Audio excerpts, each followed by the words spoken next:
Hello, everyone, and welcome to Rewoke, Rewriting Our Children's Education podcast.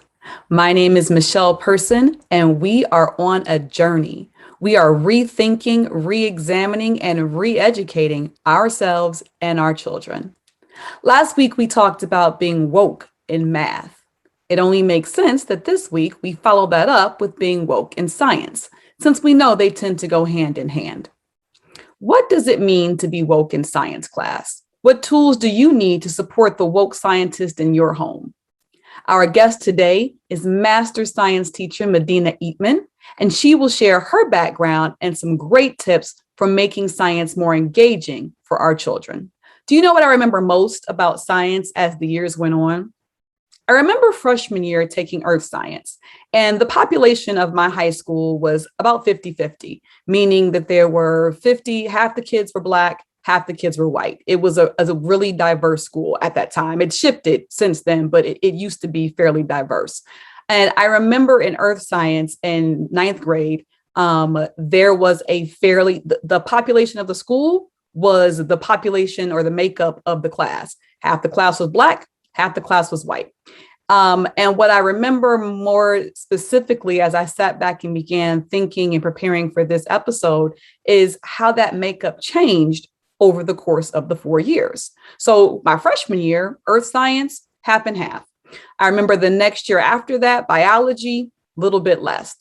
By the time I got to chemistry, it was very clear that the makeup of the science classes were not the same anymore, meaning there were far fewer Black students in those classes than there were 2 years prior, and far more white students taking chemistry. My senior year, by the time I got to physics, I was one of two.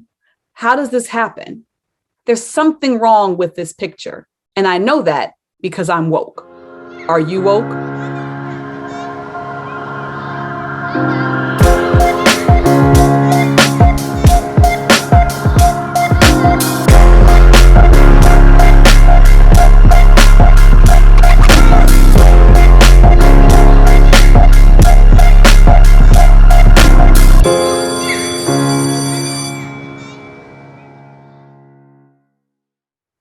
Education cycles through buzzwords like nobody's business.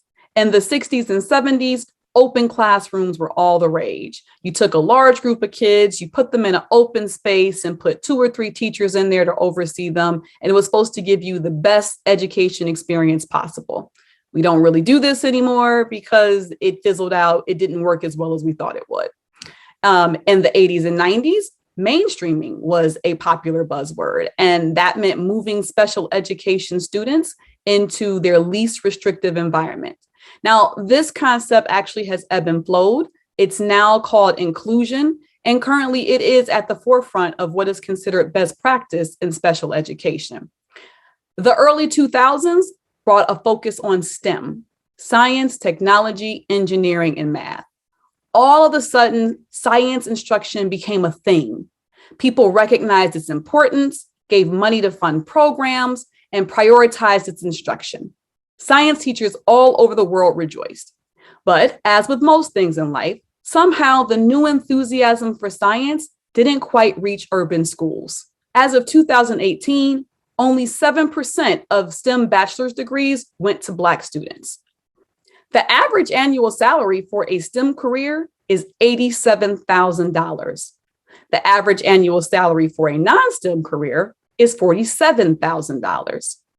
Think about that for a second and the potential long-term implications that those stats have on the Black family and the Black family's net worth. Research says you can effectively double your income with a STEM degree, but only 7% of our young people have one. Our guest today is on a mission to change that. Her company, Science Teacher Mom, provides homeschooling parents and science teachers with hands-on science activities to inspire and engage their students. Medinah, thank you so much for joining us today. Thank you, Michelle, for inviting me onto your show. No problem. So first, before we even get into your recommendations and your tips, can you tell the listeners a little bit about your background? How did you come to start the science teacher mom, and what was your journey like to get to this point? Absolutely. So my name is Medina. I am officially a high school science teacher. I've been teaching for almost 8 years. Well, I'll be going into my ninth year, I'm sorry, in September. And over when the schools closed during the pandemic last March, I was home with my sons, and we were all home a little bit longer than normal.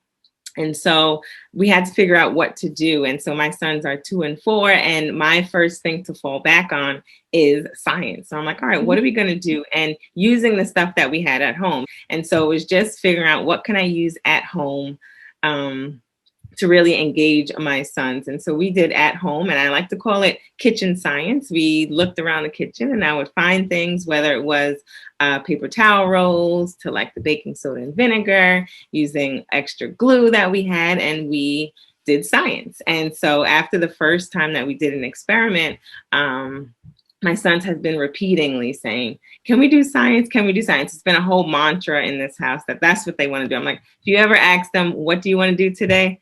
99% of the time, they're going to say, can we do science? And so that was a good thing. And for me, I was like, all right, that was my challenge. So, all right, what else can we do? And so I would do a lot more experiments and a lot more activities at home with them.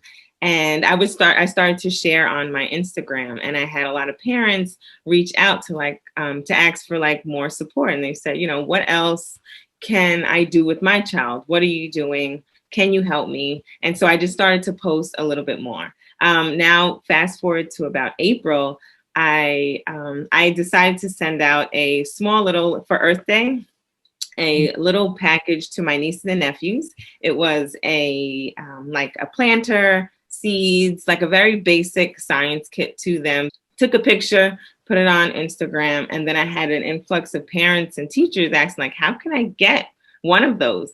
And I was like, I don't have it. It was a gift. I have maybe 2 more. If you want to send me shipping, I can just send you the last ones. And then that was it.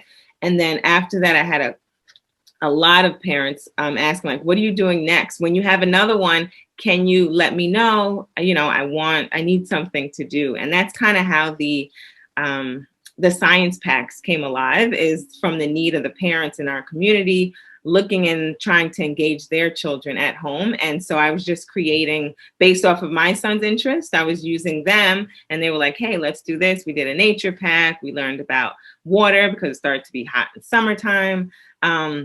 Really going off of them and creating resources for parents. And then officially when the school year started, we had to decide, is this, me and my husband had to really talk, like, is this something that we're going to continue on? Or is it going to be like a hobby? And so it ended up, we decided that we wanted to continue on and continue to serve once we realized that there were more parents and teachers, that we were in the classroom this past school year for a lot of teachers who needed the support to infuse a little bit more science into their classrooms.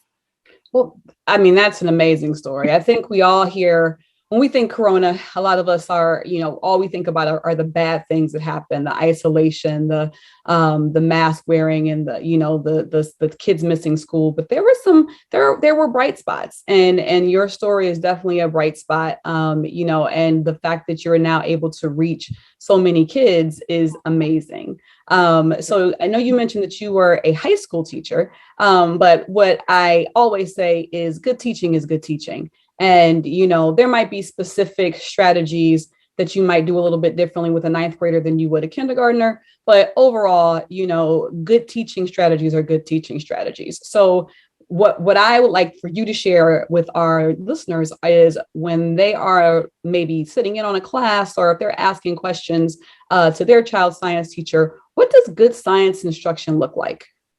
Absolutely. Definitely you want your children or students, they should be a scientist. So when they walk into a classroom, especially their science classroom, they want to feel, or they should feel like a scientist. What does that look like? They should be asking questions, whether it's their own questions that they came from home with, like, why is the sky blue? They could have questions based off of an experiment that the teacher did, and now they want to know more. Why did those 2 chemicals bubble?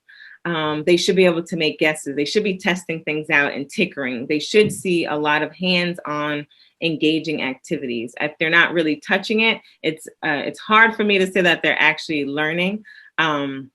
Within the large range of things, right? So every day you may not be able to do hands-on things, but over the course of a lesson or a unit or however the teacher breaks it up, they need to be doing hands-on, especially in a science classroom. They should be leading the learning. Students should be in charge of their learning, whether it comes from those questions or if they're in their groups and they're doing discussions and collaborations. And they should be making connections to real life. So it does sound like it's a lot, but over a course of a science unit, these are the points that they should be getting into in order to really embrace the science classroom.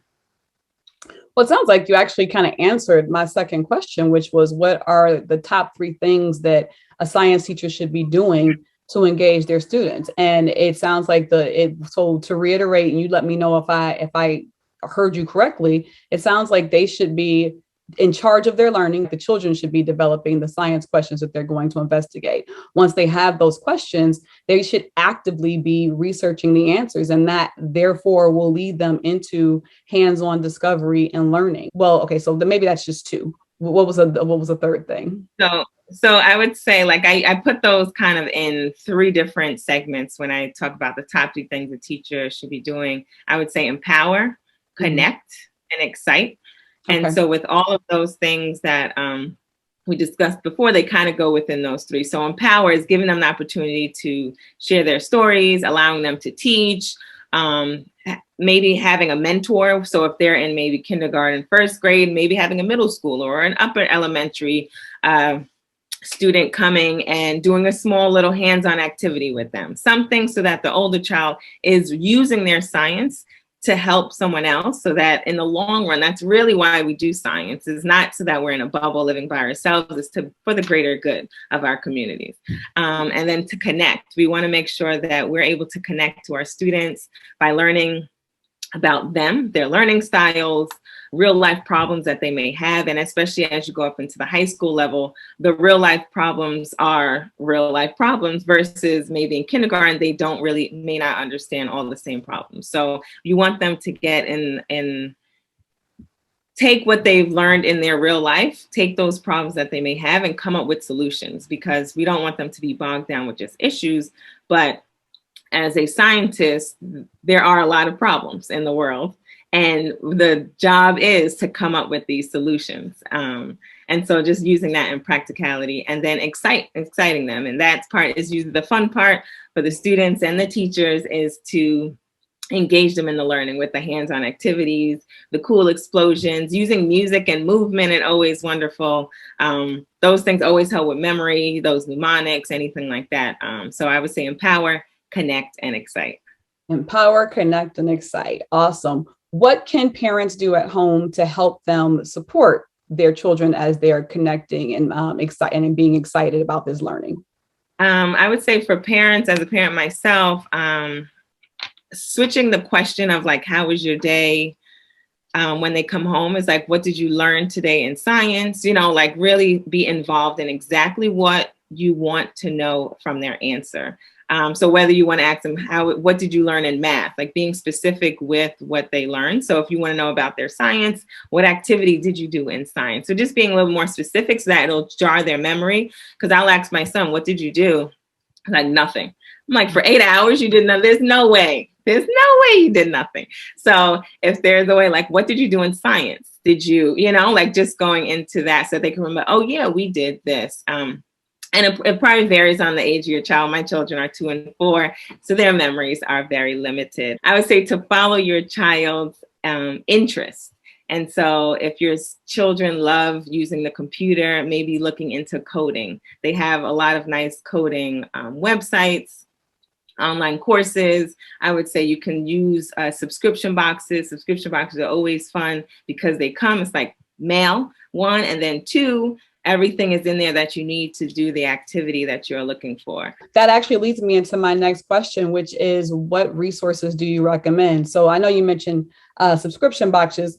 I know that I do one with my daughter. We do Kiwi crates, and because they have them for different age ranges, like all the way from 3 all the way up. So I know Kiwi crates are great. What do you recommend?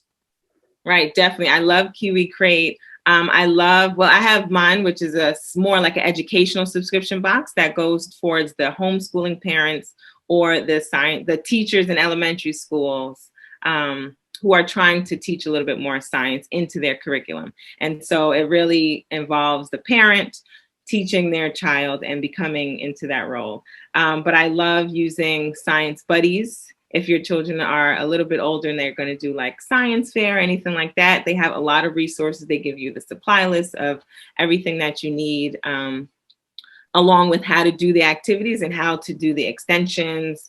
And then, of course, on YouTube, they have wonderful videos. I love Science Show. They have one for the lower grades and for the upper grades that really explain a little bit more difficult topics and makes it a lot more easier, so that when you're trying to help your child, because not everyone went to school and learned science, and they may come home with a question, or they may have more questions based off of what they learned, which is a good thing. But if you're not really comfortable with it, as a parent, you may recluse and say, like, I don't know, ask your teacher tomorrow. And you don't want to do that because then they'll feel like they're doing something wrong, or like it's too hard, or maybe it's not that important. But if you embrace it and it's like, all right, I tell my sons all the time, like they ask me a question, I'm like, I don't know, let's Google it. And we go straight to Google and like, let's look it up. And as long as they know that it's a working relationship, learning is a full-time job. We learn until the day that we die. We're learning something new all the time. And if they see you do it, then it's going to be a lot easier for them to do it as children. Like, oh, mom is still learning. She's still doing this. And so if you can go ahead and just like, hey, let's look it up. And I find like these YouTube videos are great on the Science Show because I'll learn from it. And then maybe if some words are a little harder for them, I'll just reiterate it to them at their age level. And so it kind of depends on the age level of your students or your children. But definitely using those visuals, I love, love, love. Well, where can listeners find you if they want to connect specifically with you and the Science Teacher Mom? How can they find you? You can find me on scienceteachermom.com. That's my website, or on Instagram at scienceteachermom. So everywhere you can find me, Science Teacher Mom. All right. Well, Medinah, I want to thank you so much for being here with us today and sharing all this information about how to make our children more engaged and inspired when it comes to science, because we know that science is a growing field and there's a lack of our kids taking advantage of the opportunities that are out there right now. So thank you so much for coming on today. We really appreciate it. Thank you for having me. Have a great day. You too. Empower, connect, and excite. Simple enough, right? Empower them by letting them lead the learning. Let them tell you what they want to explore. Connect the learning to real life experiences whenever possible, and keep the learning exciting with engaging hands-on activities that make the learning fun. I want to thank my guest, Medinah Eatman, again for taking the time to chat with us today. Show notes, resources, and links to the things we've discussed today are all available on our website at justlikemepresents.com. Make sure you hit the subscribe button and share this podcast with other parents and educators in your circle. Visit us on Facebook at Just Like Me Presents. Join our group and tell us what you think, and share any science tips or resources that you might have. Next week, we'll be diving headfirst into social studies and discussing how, quite honestly, social studies and history might quite possibly be the most important areas to demand representation for our children.